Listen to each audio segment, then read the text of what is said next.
Hello, ഇന്ന് നമുക്ക് cardboard റോളും കാർഡ്ബോർഡ് പീസും യൂസ് ചെയ്തൊരു പെയിൻറ്റ് ബ്രഷ് ഹോൾഡർ ഉണ്ടാക്കിയാലോ.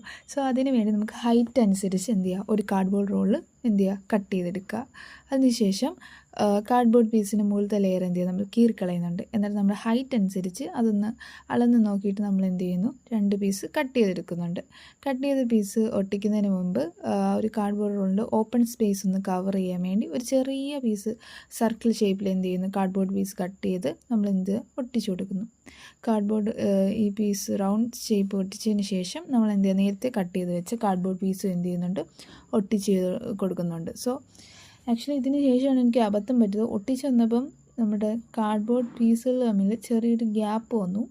പക്ഷെ നമ്മൾ ഈ ഒട്ടിച്ചതിൻ്റെ കാർഡ്ബോർഡിൻ്റെ ബാലൻസ് കുറച്ചുണ്ടായിരുന്നു. സോ അത് വെച്ച് ഞാൻ എന്ത് ചെയ്തു, അവിടെ കൂടി ഒട്ടിച്ചു കൊടുത്തു. സോ അതിന് ശേഷം നമ്മൾ ബ്ലാക്ക് പെയിൻറ്റ് ആണ് എന്ത് ചെയ്യുന്നത്, ഉദ്ദേശിക്കുന്നത് അടിക്കാൻ. സോ ഞാൻ ബ്ലാക്ക് പെയിൻ്റാണ് ചൂസ് ചെയ്തത്. നിങ്ങൾക്ക് ഏത് കളർ വേണമെങ്കിലും അടിക്കാം. സോ അങ്ങനെ ബ്ലാക്ക് പെയിൻറ്റ് മൊത്തം ഒന്ന് കവർ ചെയ്തു. പക്ഷേ മുകളിൽ എന്തോ ഒരു മിസ്സിങ് തോന്നി ആ ടോപ്പ് പോർഷന്. സോ അവിടെയും കൂടി ബ്ലാക്ക് പെയിൻറ്റ് അടിച്ചിട്ട് ഞാൻ ഉള്ളിൽ മാസ്കിങ് ടേപ്പ് വെച്ച് ജസ്റ്റ് ഒന്ന് ഒട്ടിച്ചു കൊടുത്തു. അപ്പോൾ ഇതാണ് നമ്മുടെ പെയിൻറ്റ് ബ്രഷ് ഹോൾഡറിൻ്റെ ഫൈനൽ ലുക്ക്.